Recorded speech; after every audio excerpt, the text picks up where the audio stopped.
তো চলো বন্ধুরা, সবাইকে স্বাগত জানিয়ে আজকের লেসন শুরু করছি। তো আজকের লেসনে আমরা আউট অফ দিয়ে কিছু ফ্রেজ শিখব, যেগুলো আমরা দৈনন্দিন কথোপকথন যেগুলো আমাদের মধ্যে হয় বা ডেলি কনভারসেশন যেগুলো হয়, সেই সব ক্ষেত্রে এই ফ্রেজগুলোকে খুব সুন্দরভাবে ব্যবহার করা যায়। ঠিক আছে? তো আমি আপনারা দেখতে পাচ্ছেন বোর্ডে আগে থেকেই কতগুলো সেন্টেন্স লিখে রেখেছি। সেই সেন্টেন্সগুলোতে আউট অফ দিয়ে ফ্রেজগুলো ইউজ হয়েছে। ঠিক আছে? তো আমি ইংরাজি এবং বাংলা অর্থ দুটোই লিখে রেখেছি যাতে আপনাদের বুঝতে সুবিধা হয়। তো চলো আমরা বোর্ডের দিকেই চলে যাই সোজা।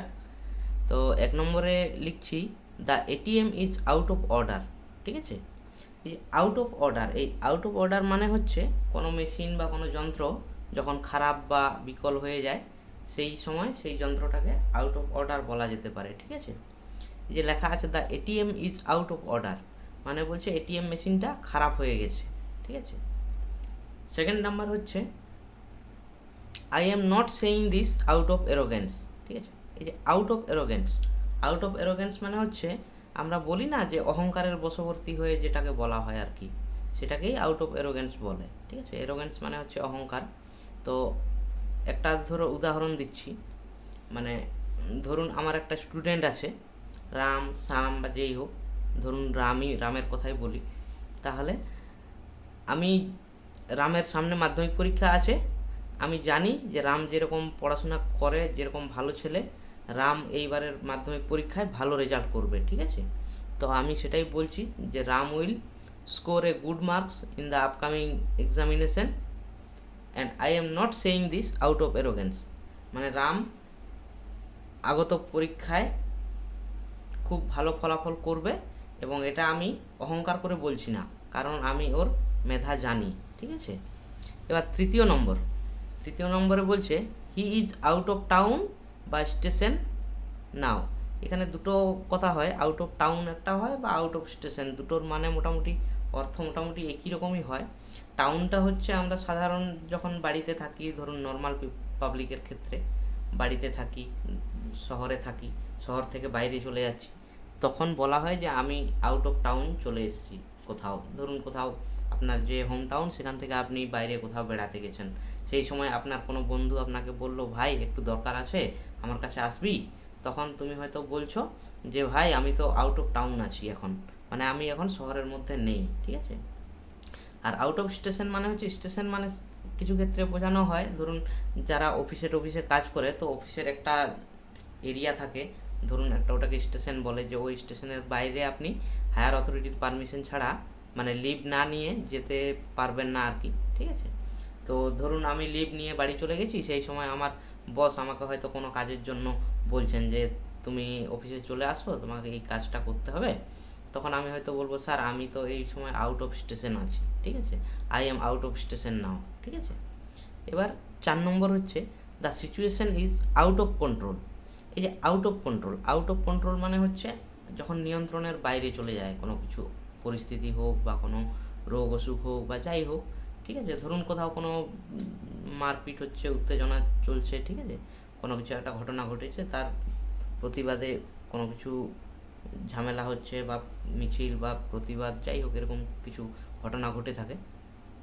সেই ক্ষেত্রে ধরুন ধরুন পুলিশ ফোর্স ঘটনাস্থলে আসলো, কিন্তু পুলিশ ফোর্স এসে দেখছে যে যেটুকু পুলিশ ফোর্স আছে তাদের পক্ষে এই পরিস্থিতিটাকে সামাল দেওয়া সম্ভব হচ্ছে না।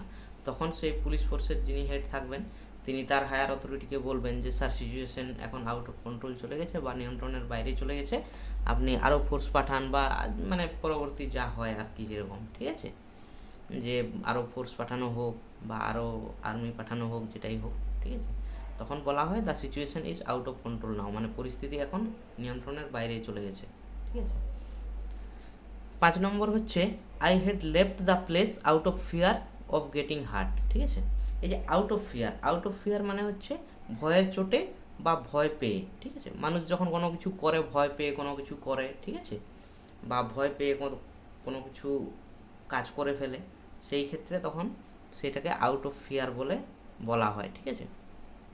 তো আবার ওই একই উদাহরণ দিয়ে বোঝাচ্ছি। ধরুন কোনো একটা জায়গায় ঝামেলা হচ্ছে এবং আপনি সেই জায়গায় আছেন, সেই ঘটনাস্থলে আপনি আছেন, ঠিক আছে। এবার আপনারও একটা সম্ভাবনা আছে, ধরুন মারপিটের মধ্যে, মারদাঙ্গার মধ্যে পড়ে আপনারও হয়তো চোট আঘাত লেগে যেতে পারে, সেই জন্য আপনি ভয়ের চোটে ঘটনাস্থল ছেড়ে পালিয়ে এসেছেন, ঠিক আছে।